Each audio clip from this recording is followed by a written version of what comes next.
Welcome, everyone. I'm very excited tonight. Here with Dan Pallotta. It's funny.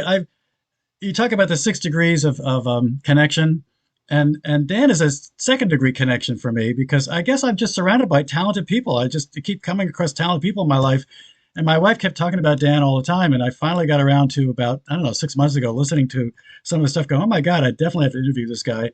But not only does he write beautiful country music, this guy has a fascinating history, and I can't wait to introduce you. Welcome, Dan. How are you today? I'm doing great. Thanks for having me. Hi, Yeah, everybody. Everybody that's joining, thanks for yeah. coming. What's great about Dan is he's very open with his life, and if you go to his website, he's got literally I think it's a three-page bio, which is a lot of fun. I'll comment about some of the things tonight. And he wanted to be president when he was a kid, and I just talked about that recently, saying, you should be you would be a great presidential candidate. He said, I'm not into that anymore, but he would make a great president. I think everyone that runs for president should first raise $600 million, which is what he did in these charities he ran for 9 years. And he talks about it because charities today are not set up to raise big amounts of money. They're basically very constrained on their overhead. And he's got a great point, which is they should run like a professional organization, and it takes money to raise money, and you have to spend 20 to 40% of your income to generate a lot more money. If he didn't spend that, he probably would have raised 5 million, but he raised 600 million. So I have a little snapshot here of a TED talk he did. That's one of the 100 most popular TED talks, and let me just share that with you for a minute here. Let me make sure I share sound. Okay, here we go.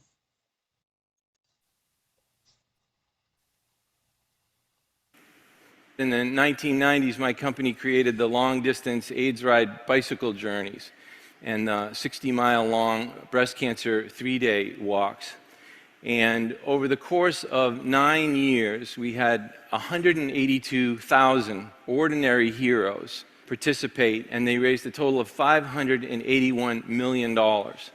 They raised They raised more money more quickly for these causes than any events in history, all based on the idea that people are weary of being asked to do the least they can possibly do. People are yearning to measure the full distance of their potential on behalf of the causes that they care about deeply. But they have to be asked. We got that many people to participate by buying full-page ads in the New York Times and the Boston Globe and primetime radio and TV advertising. Do you know how many people we would have gotten if we put up flyers in the laundromat? Charitable giving has remained stuck in the US at 2% of GDP ever since we started measuring it in the 1970s. That's an important fact because it tells us that in 40 years, the nonprofit sector has not been able to wrestle any market share away from the for-profit sector. And if you think about it, how could one sector possibly take market share away from another sector if it isn't really allowed to market? Anyway, I got it's a beautiful thing. You guys got to look at it. It's a wonderful TED talk, and he makes a great point, which is and I know you don't want to spend a lot of time on this tonight, but do you want to expound on it a little bit, Dan, before we go on to music, which is the main event, actually?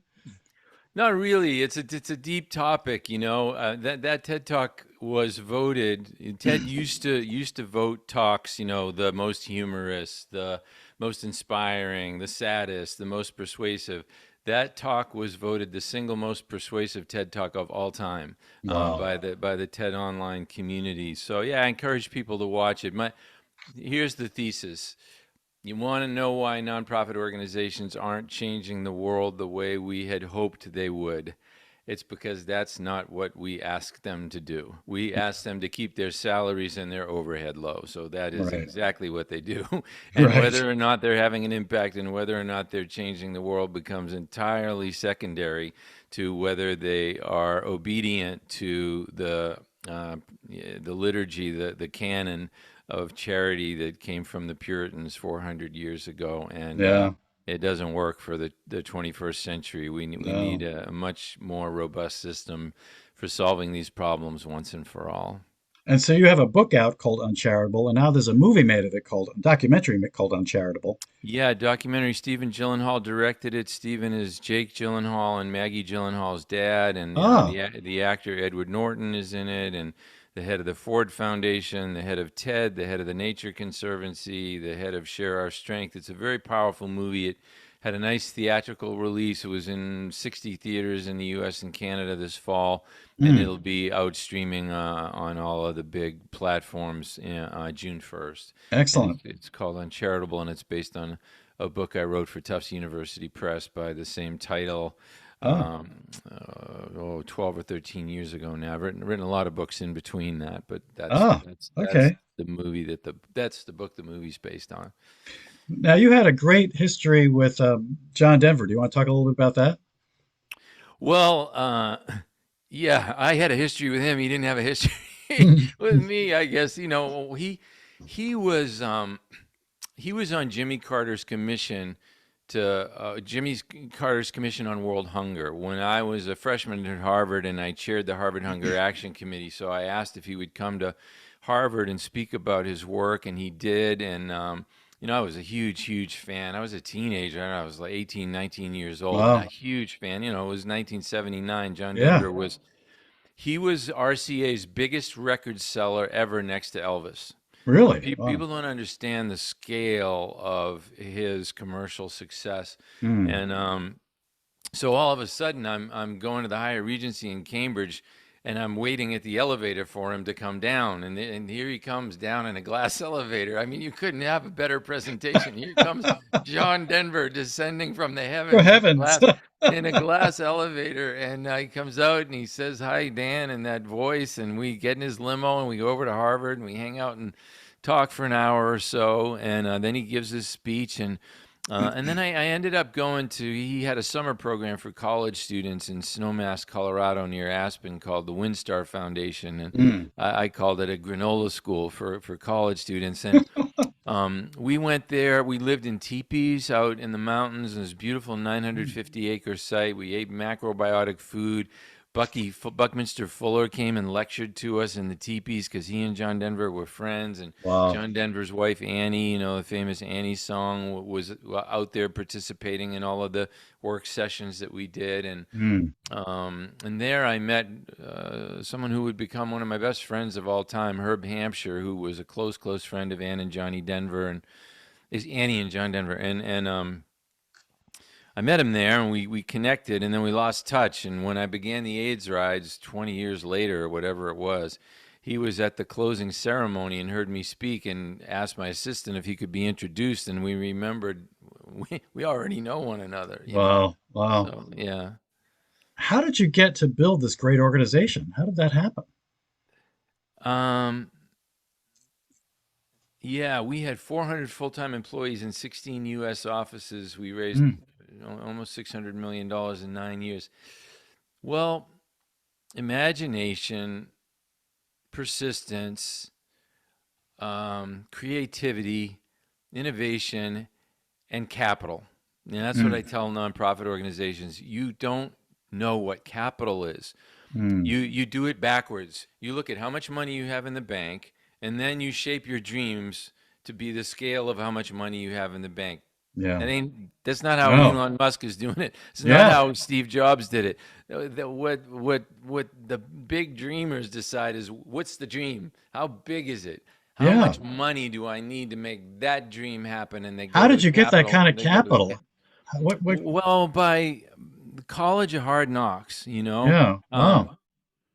Yeah, we started by going to the very first charity that we thought could be the beneficiary of this, and we said, loan us X amount of money because that's how much we're going to be spending before money starts coming in. And Yeah. I had a bit of a track record of success in fundraising. They had faith in me. They put up the money. It worked.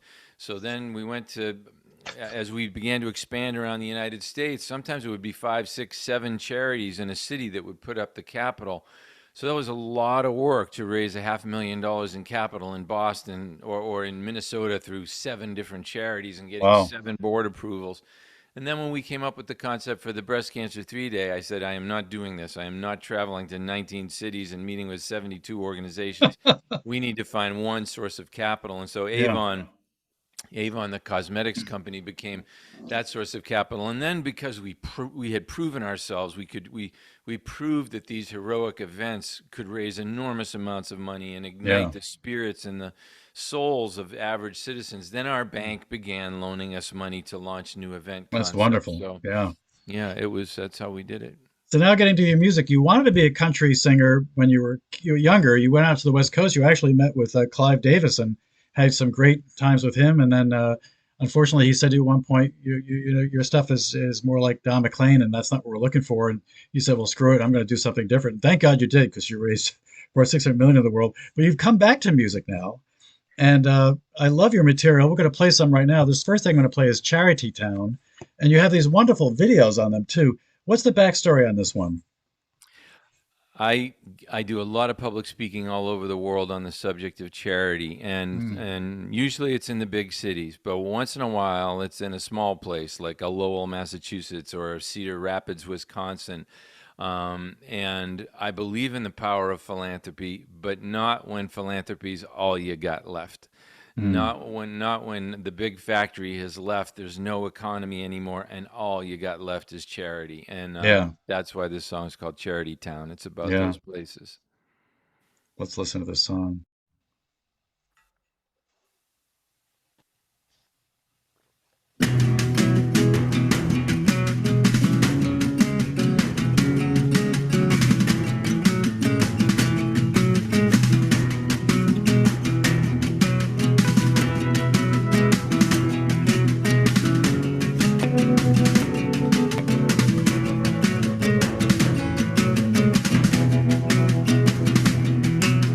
Monday they announced they were shutting the paper mill down.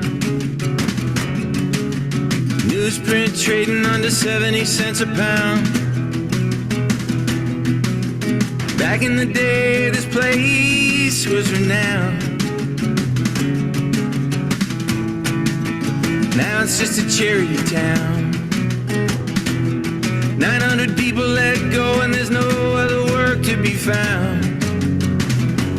They put up a chain link fence and a sign just says to keep out. There's nothing left for anyone here but a burial ground. Nothing but a charity town. Boarded up stores and donation cans. Discount clothes from the helping hands. The Salvation Army makes a final stand, and there ain't no sign of Superman. Well, it's hard and it's sad and it's real and profound. The future's got plans and the future isn't fucking around. The carry deck crane is taking the big letters down. Down to a charity town.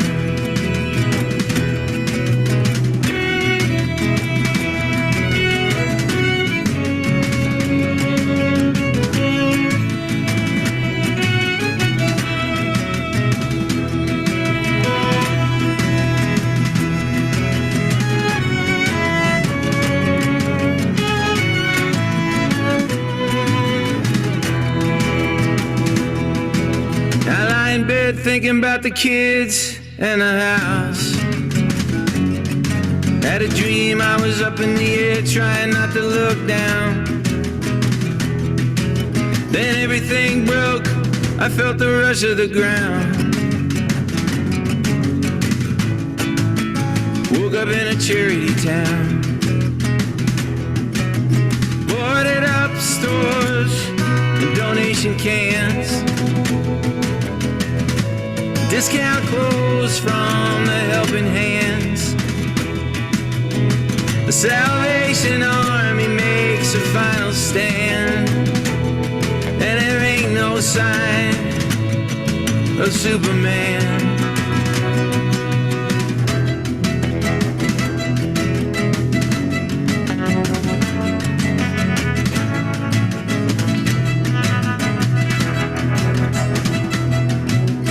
Monday they announced they were shutting the paper mill down. Newsprint trading under 70 cents a pound. Back Back in the day, this place was renowned. Now it's just a charity town. Now it's just a charity town. Now it's just a charity town.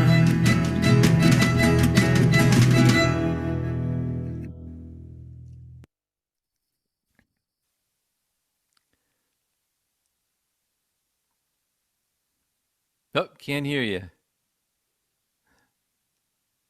Sorry. This really hit home for me because Hillary and I moved to Willimantic to be closer to our grandchildren. And Willimantic has, in fact, suffered through that. It used to be a textile town in the turn of the century or years ago. And it clearly has been downhill since. And it's rebuilding itself now, which is great. But it's not quite there yet. And we actually have a little inn near us that's dilapidated. It can't be used right now. We're trying to raise money to rebuild it. We need someone like you. Because, I'm running these little piano concerts and raising maybe $500 to $1,000, but we need literally raise $500,000 or $1 million to get this thing off the ground. So there are other people that are running grants and that kind of thing, but it's a long way from being resolved. And I think we need to have you come in and tell people how to get it done. Do you do that kind of thing? Do you do consulting with groups that try to raise money? I'm really trying to focus 100% on my music right now. Oh, good. Okay. Really, yeah. yeah. I mean, once in a while I'll do a speaking engagement, but no, I dedicated, over 3 decades of my life to that, and the movie was kind of the pinnacle of it here. Everybody, everything you need to go teach people now. I love it. I'm gonna go write music. So now a lot of your music is about the struggles that people have in the world, and of course you committed a lot of your life to helping the world. Is there something about seminal in your life that made you see the plight of people more than the average person, or are you just a more empathetic person in general, or what is it that makes Dan Pallotta? I don't know. I grew up in the '60s. I was born on the second day of John Kennedy's presidency, so I grew up around Robert Kennedy saying the future is not a gift, it's an achievement, and Martin Luther King and the arc of the moral universe, and John Kennedy talking about the huts and villages of half the globe, and but at the same time grew up with my parents watching Walter Cronkite report on the Vietnam War every single night, like demoralizing, depressing, boring. And as a 6-year-old, 7-year-old kid, you just get the feeling that human beings have resigned them. Look, I'm new to the planet. Right. This must be how adults interact with life. They resign themselves to their problems. And then at the same time, Apollo is happening, right? And my eyes are glued to the television set for every single mission. July 20th, 1969. Confluence of those things that just made me feel like I'm frustrated by the world as it is. I want to change it, but it's got to be big. If I do something, it's got to be as big as going to the moon, Yeah. So this next piece is called Man That Fortune Forgot. And it's got some wonderful scenes, some wonderful visuals in it. Anything you want to say about that before we play it? I went to the car wash one day, and I came out of the car wash and it started raining, right? And we've all had that experience, and it just made me imagine a guy. I'm very careful not to let my self-talk, like not to say, well, just my luck, right? Because you start saying that, and that becomes just your luck. But I did want to write about the character who experiences life that way. So that's what this song is about. Yeah. Okay. I got one hubcap that ain't falling off. It rains right after I get the car washed. My homemade meals are all store-bought. I'm the man that fortune forgot. I ain't ever been found. I was born lost. There's a guy in a mirror keeps writing me off. If I was bound for glory, I'd have missed my stop. I'm the man that fortune forgot. Well, I wanted the green beans, they gave me the squash. Tried to find Jesus, but the chapel was locked. My brake lights dim whenever I stop. I'm the man that fortune forgot. I call heads for every tails I toss. I'm returning the lottery tickets I bought. All my business ideas somebody already thought. I'm the man that fortune forgot.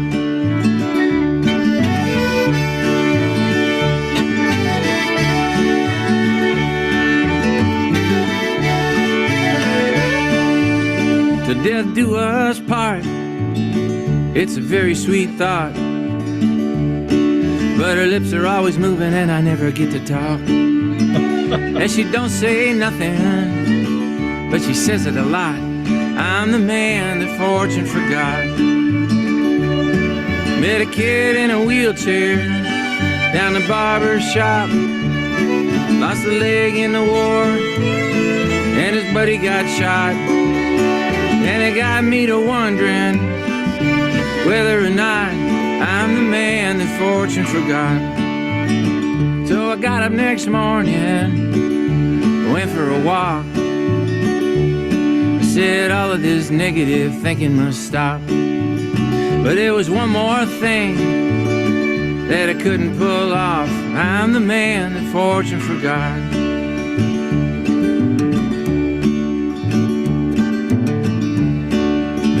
Went to the cemetery, they said you'll never guess what.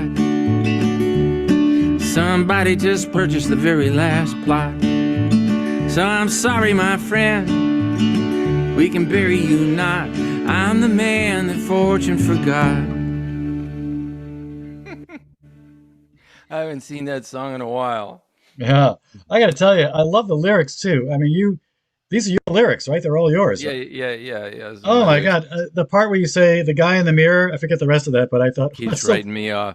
Now that it's so clever. The musicians on that song are amazing people. So I played acoustic guitar, but the violin and on Charity Town is Susie Tyrell, who is Bruce Springsteen's many years violin player, always on stage.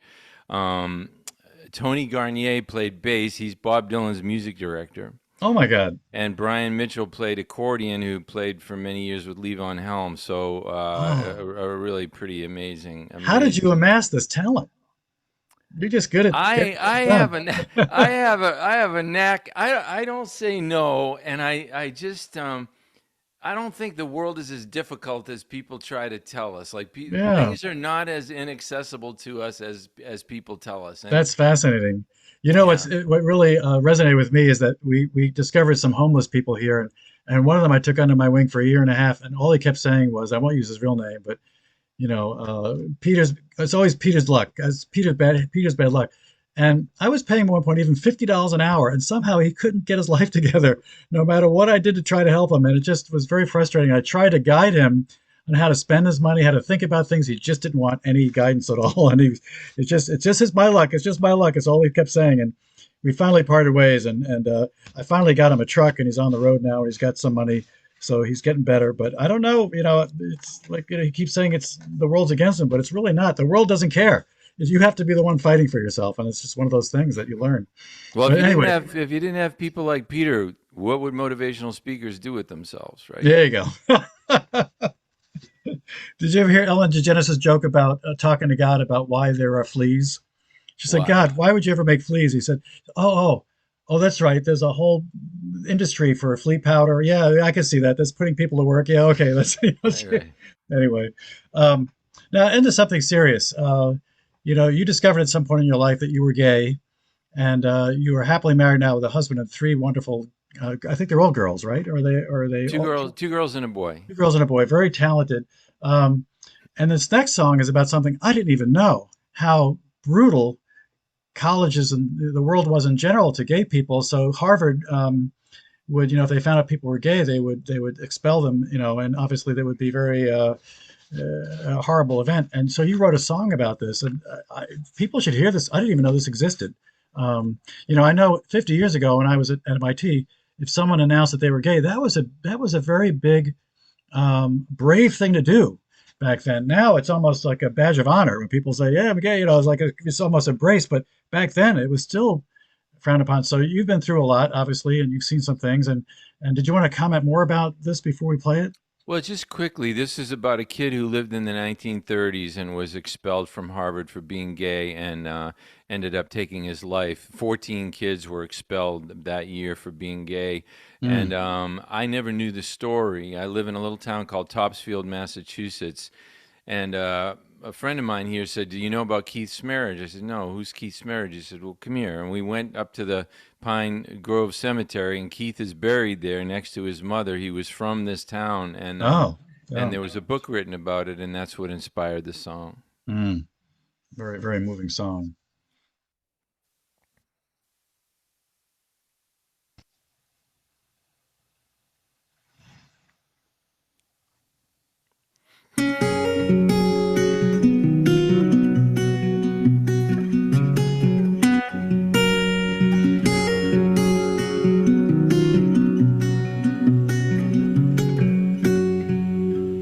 They threw me out of Harvard, 1921. My name is Keith Semirich. I never hurt anyone.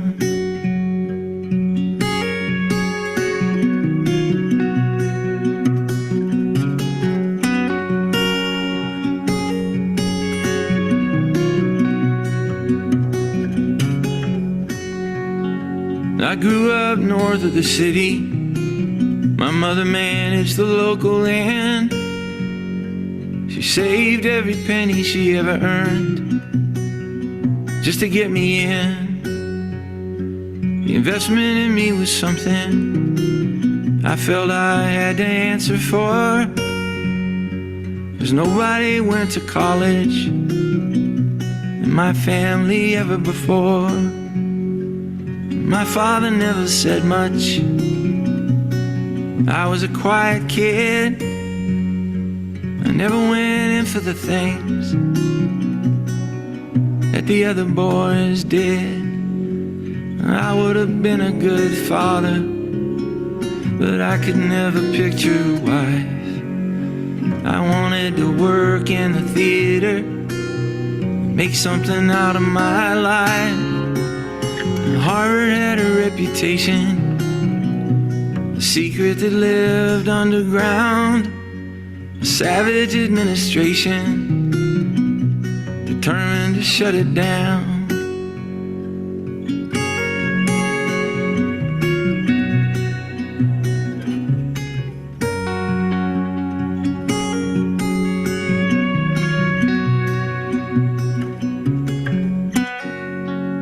I attended some of the parties, had encounters with some of the boys. I was haunted by my nature and a punishing voice. Had a thing for a student named Nathan, a thing that I grew to despise. We had a feel for each other Harvard could never abide. President A. Lawrence Lowell, he had it in for our sword. He ordered an inquisition, created a secret court. The room didn't have any windows, one dim light by the door. 5 against 1, they questioned each of us for 2 hours or more. How old were you when it started? Give us the other boys' names. How many times in a week? How many times in a day? 32 interrogations. 7 days after that, 14 of us were convicted. 24 hours to pack. Letters sent to our parents, all of our records erased. Anyone asking about us, details of our disgrace. My mother wrote eloquent letters, pleas to the dean she implored. A little bit less of your justice, she said, Jesus a little bit more. But they never showed any mercy. They never did from the start. Mercy was not in their nature. Jesus was not in their hearts. No remorse for their devastation, no quarter for leniency. They had a job to preserve and protect their Ivy League fantasy. President A. Lawrence Lowell, unrepentant and unreconciled, they said that he had a loveless marriage. He never fathered a child. Born to a Brahmin family, and he knew he had God on his side. But the road to heaven is narrow, road to hell is wide. Most of us never recovered. Some of us didn't survive the weight of the guilt and the shame and disgrace. 3 of us took our own lives.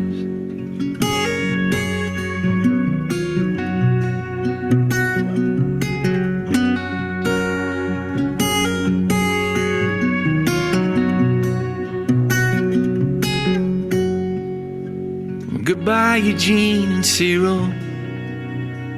They never mourned your loss. They built the devil a city. They put their sons on a cross. I held it together a while, but I never found my way. I held it together exactly until 1930, September the 8th. Glory be to the Father, Mary, full of grace. Say goodbye to my mother. I'm sorry to leave her this way. Pine Grove Cemetery, I lie with my name on a stone, buried next to my mother, on a rise overlooking our home.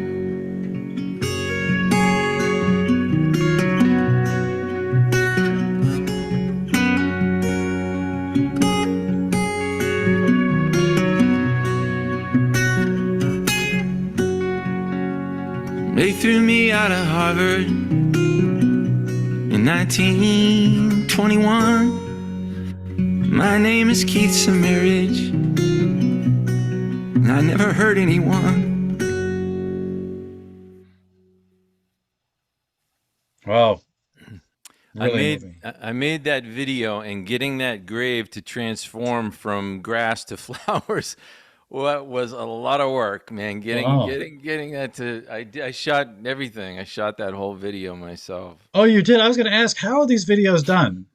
Well, the first one, Charity Town, was made by Matt Mahiran, who's quite famous. He's been Tom Waits' photographer for many, many years, had 40 Time magazine covers, lives in California, wonderful guy. He did Charity Town, and then another one I think you're going to show called The Mailman. Yeah. And he helped show me some things. You know, I'm nowhere near his talent, but it was right after he did those 2 videos for me that I did the Keith Smarriage video, and just decided the story warranted great visuals, so I put an enormous amount of work in making that video. And it takes time away from your songwriting, you know, to make great videos, but I enjoy doing it. Just this morning, we were shooting the performance for a new song we have coming out on March 21st called "Our House on the Reservoir."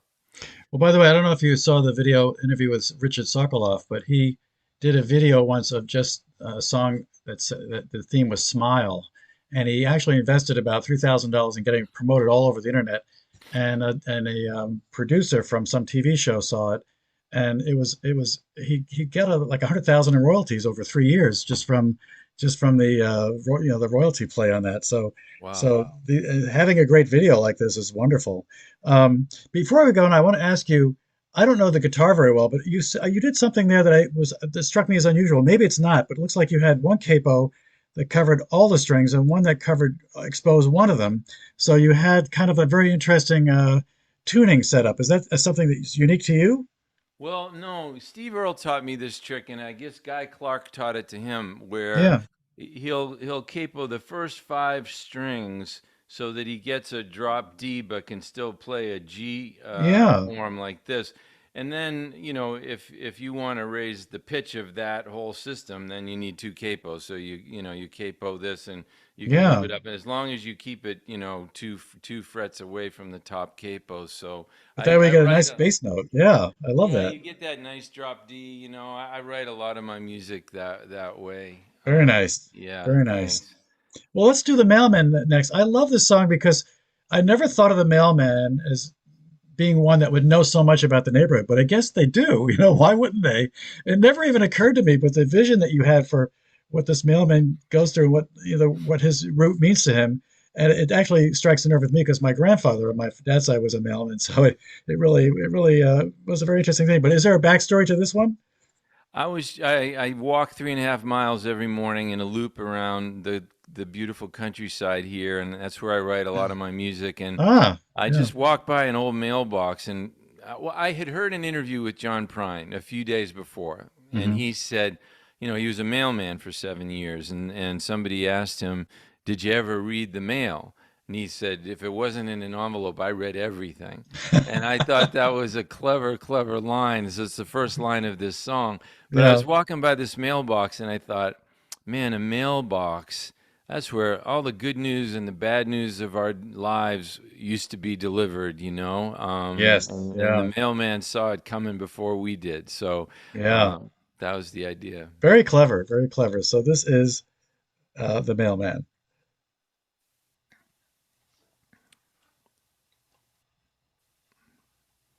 There you go.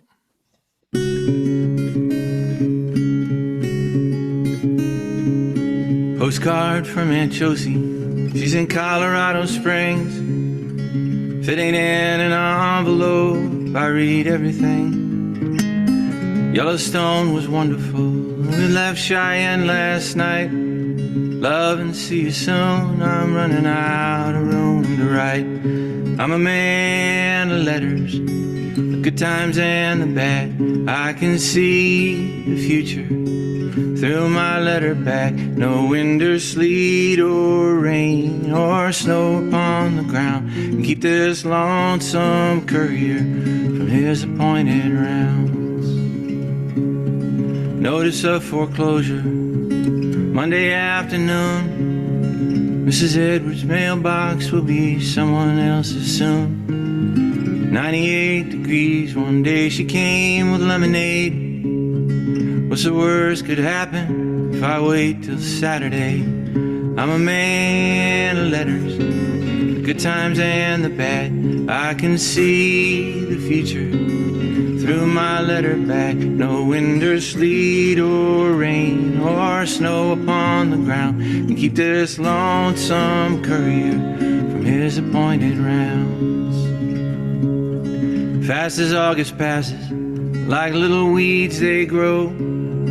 Tricycle comes flying up the drive to say hello. Tricycles to bicycles, and then before you know, college letters saying yeah and others saying no. I'm a man of letters, good times and the bad. I can see the future through my letter bag. No wind or sleet or rain or snow upon the ground can keep this lonesome courier from his appointed rounds.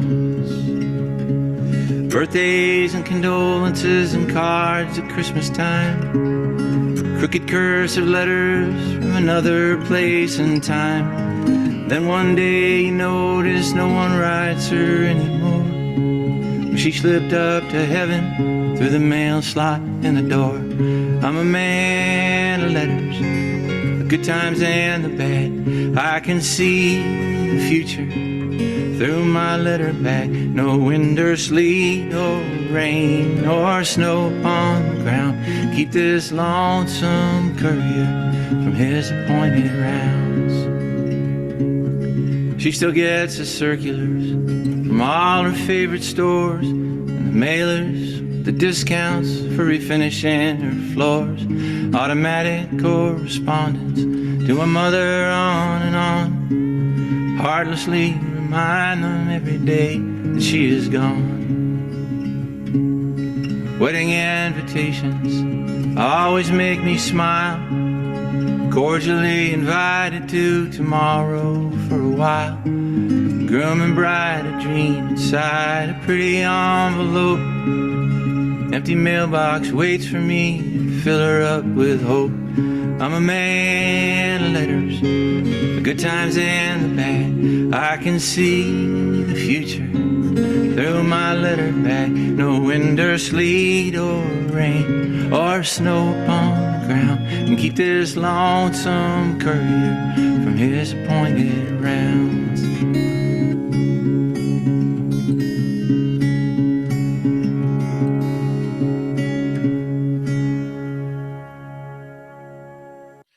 I got to give it to Matt. That is just a stunning video. Oh my That's God. just a stunning video. I got to tell you, I love the lyrics too. You say, "Slipped out to heaven through the mail slot on the door." How did you come up with that idea? How do you come up with that stuff? That's just wonderful. What a great visual. Oh my God. John Yeah. Denver said the songs come when they have a mind to, and I don't know where the lyrics come from Yeah. sometimes. I'll tell you one thing, they come from a lot of hard work. Mm.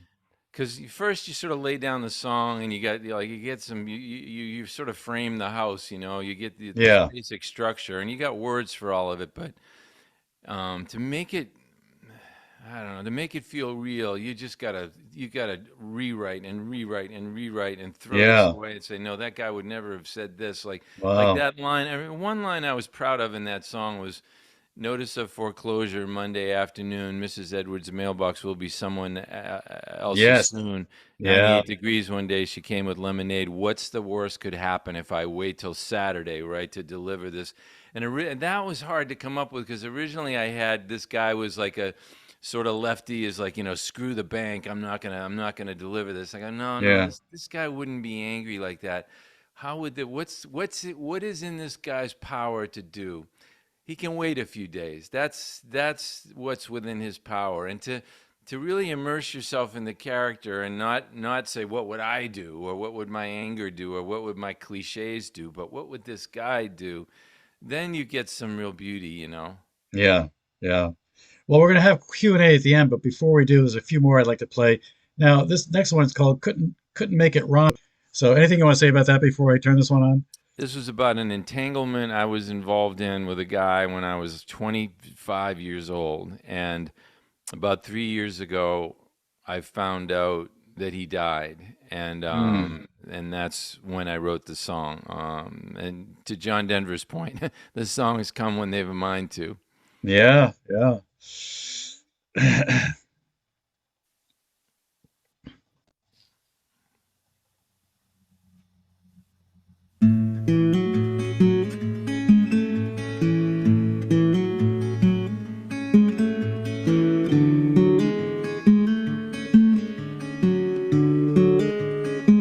Drove to the city of angels, seeking fortune and fame.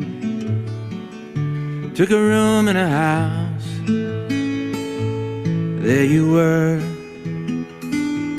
Gotta live your life forward, I heard a fella say, but you can only understand it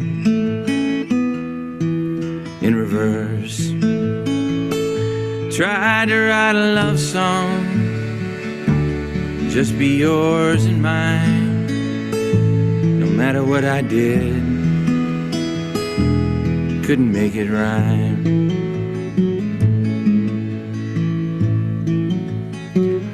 I was always in pursuit, you were always on the run, looking for a better man. Downtown bars, and I never got the truth when I asked where you were coming from. Always a new excuse, another stranger's car. Try to write a love song, just be yours and mine. No matter what I did, couldn't make it rhyme. Jealous doesn't sound like comfort. Angry don't sing like sweet. And tender doesn't rhyme. How it always felt to me. Don't misunderstand me. Takes two to do a dance. You were pretty as a prairie. I was far away from home in the city of angels. It's full of loneliness. Felt like a dime a dozen kid. You were Marilyn Monroe. Got a message from an old friend. Three of us were close, asking me to be in touch. Called him on the phone. I knew what he was gonna say. Somehow you had passed away. 40 years gone by, you were still alone. Tried to write a love song, just be yours and mine. No matter what I did, couldn't make it rhyme.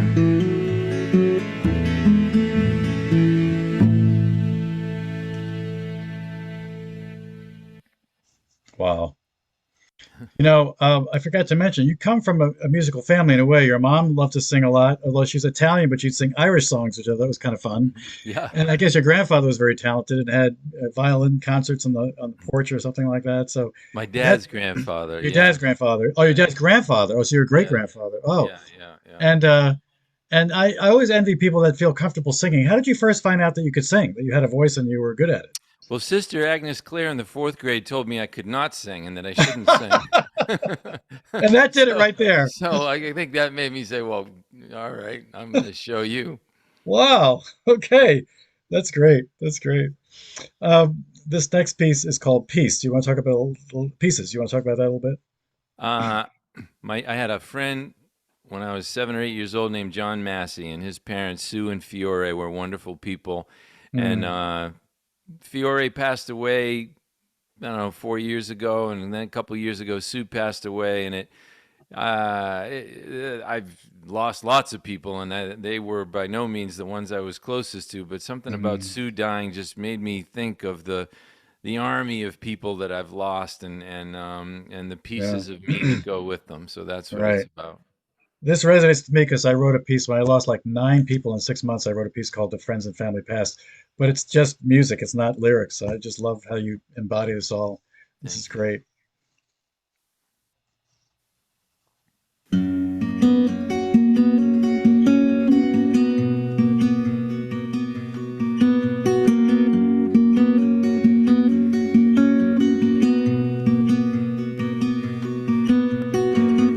Sue and Fiore lived on Autumn Street. Can John come outside, ride bikes with me? Childhood memories are bittersweet. That neighborhood was family to me. Sue passed away yesterday morning. Fiore about a year back. And Autumn Street won't ever be the same without them. And they're not coming back. Ashes to ashes and nursery rhymes. Rockabye baby and Jesus. Won't be that much of me left for goodbyes. Feel like I'm leaving in pieces.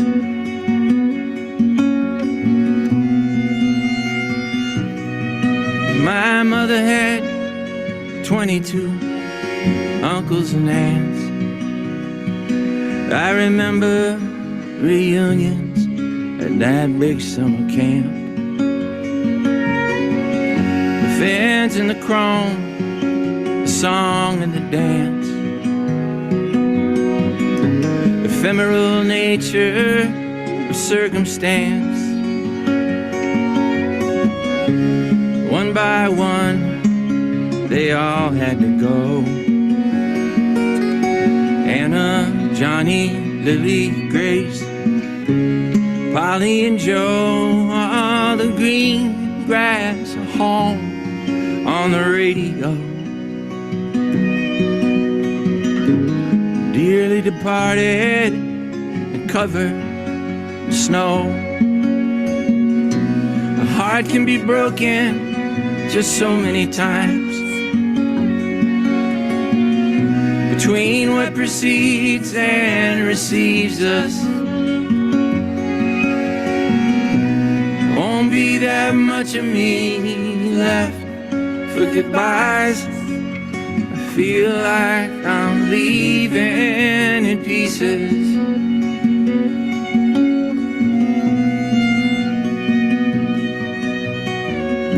Faraway song of the ice cream truck, a thin wooden spoon and a paper cup, melody drifting away with the wind. I didn't know I'd never hear it again. Measure the distance from little to tall, pencil a name and a date on the wall, close to the plate, keep your eye on the ball. Fall asleep trying to pray for them all. Ashes to ashes in nursery rhymes, rockabye baby and Jesus. Won't be that much of me left here to die. I feel like I'm leaving in pieces. I feel like I'm leaving in pieces. I feel like I'm leaving in pieces.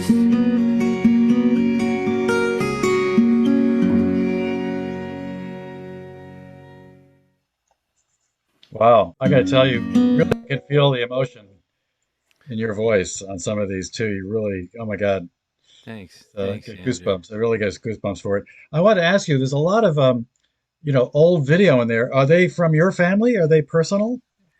A lot of the stuff is real. Like that house you see at the beginning of that is Sue and Fiore's house. So I It is went their to my house. old neighborhood and I shot it. The Wow. Keith's marriage, that is the inn that Keith's marriage mother owned. But Yeah. then sometimes there's stock footage that's in there, you know. Yeah. Yeah. So yeah, because not I don't have that much old stuff. Yeah. Well, I'm going to end with one of your upbeat songs, Winnebago Dreams. I love this piece. In fact, Uh-huh. it resonates with me again because my wife and I took the kids on an RV once up to Canada to visit my uncle, and we rented it. And unfortunately, there was something wrong with the gas line. We could not fill it with gas, and it finally died in the middle of the night. We had to have it towed, and they figured out the gas line had bent and we couldn't get any gas in it. It was a Oh, nightmare, and it oh kept no. hopping across the road. It was the van from hell. Oh So no. yeah, so that was our first and last experience in an RV. But this is actually a very great little story. So let's hope this share screen process works again, and we'll get this going.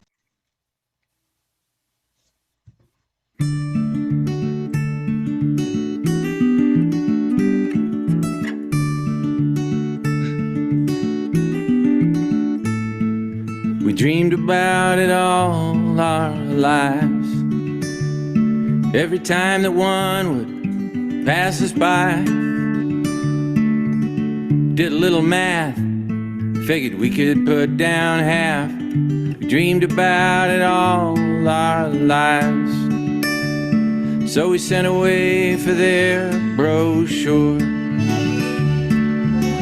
Took the online 3D tour.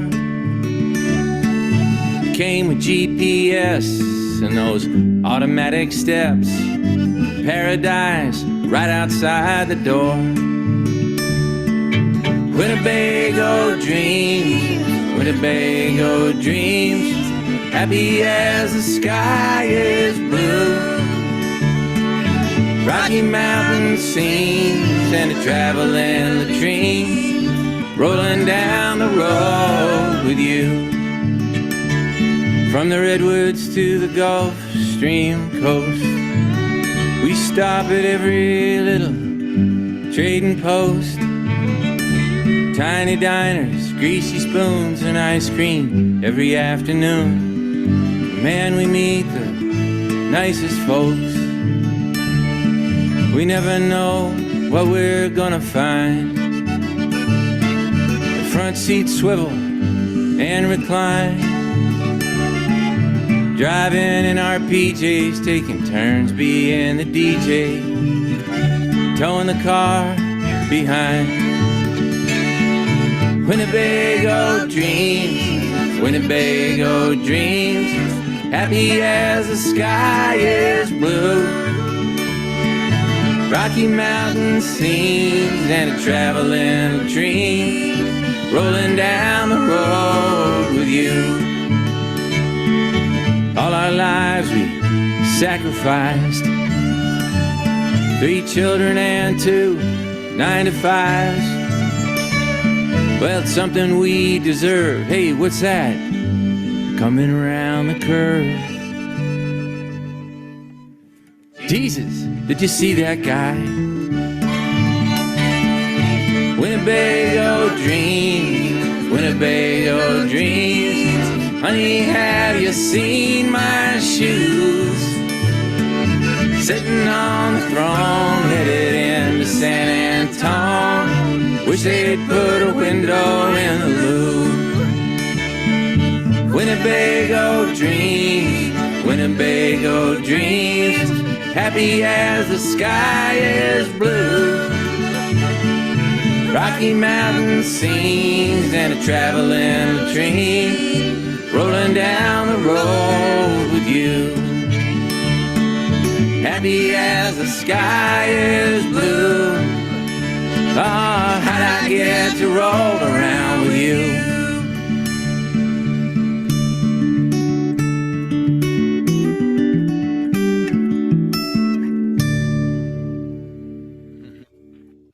Love it. Oh my God. Well, it's been a great hour. I want to thank everyone for keeping themselves muted. At this point, if you'd like to ask some questions, feel free to unmute yourselves and ask Dan some questions. Before that, one thing though, Dan, I think one of your daughters plays on one of these videos, doesn't she? Charity Town, the drum part, my daughter Sage came up with the drum part, but she didn't actually perform it. Oh, okay. Came up We with it. had Yeah. 5 drummers try to come up with parts for that song, and they couldn't do it. And little 15-year-old Sage in one Really? sitting Oh nailed my it. God. Yeah. That's amazing. That's amazing. All right. So anyone have some questions before we wrap up? Sure. Do you perform out? Do you do any gigs somewhere, like live anywhere, local or national or anywhere at all? Yeah, I am trying to perform more. I played at a songwriter's circle the other night. There's a local bar in Ipswich that I play at on Wednesday nights, and this is an old blacksmith shop that I own in Topsfield. And the lower floor I'm turning into a performance space, so we'll do it there. It's amazing, you know, writing songs takes a lot of time, making videos takes a lot of time, recording the songs takes a lot of time. Raising a family and triplets takes a lot of time. Yeah. So you got to be like disciplined to like make sure I'm playing, because that's what I really love. So that's a focus for this year. Well, see, you should allow yourself and everybody else, of course. Yeah. Yeah, exactly. Well, Dan, if there's ever any contest for vote for the best country music star, make sure we know about it because we're all going to vote for you. Oh, thank you, thank you. Thanks for having me and for doing this, Andrew, and for Yeah. supporting independent music like this. It's wonderful. You write these songs for other people, and I don't care if it's 500 people or 4 people. As long as some people get to listen to the music I make, I appreciate it. Yeah, this is going to be archived on at composerscorner.com, and people are already asking, can I see it again? Because they really love it. So Awesome. thank you. Yeah. Thanks. Dan, I got a question. Do you do your own voicing and arranging on all your material? I do most of the arranging myself. The Charity Town Mailman album, a friend of mine named Rob Allen actually produced it, so we were kind of thought partners in that. But I do a lot of it myself, yeah, and have musicians that I know from around the country who play. I wish we could all be together in the same room. For some of them, like when I was working with Susie and Tony and Brian for The Man That Fortune Forgot and Winnebago Dreams, we were all together in a studio in New York and we played that live, which was really fun. Did you do any formal music training? And Earlier no, on? I didn't. I took guitar lessons when I was in the 3rd grade, and the teacher was really a mean-spirited guy, so I quit. And It's 2 strikes. right, yeah, really, Sister Agnes Clare, and Yes, then this Sister guy was Agnes, like and then- everything was working against me. So no, I really didn't. And at Harvard, I got two C's. I was a good student. I got 2 C's. One was in accounting, and the other was in harmony and music. But the guy took mercy on me and gave me a B minus. Wow. Well, you come a long way, my friend. That's beautiful stuff. I think we Thank really you. enjoyed it. Thank you. Thank you again, Dan. I really appreciated this. It's a lot of fun. I know you have to run, so I'm going to just thank everyone and bid everyone a good night, and we'll get this posted soon. All Have a right, great night, good everyone. everybody. Thank you. Thank you. Thank you. Thanks so much. Bye bye.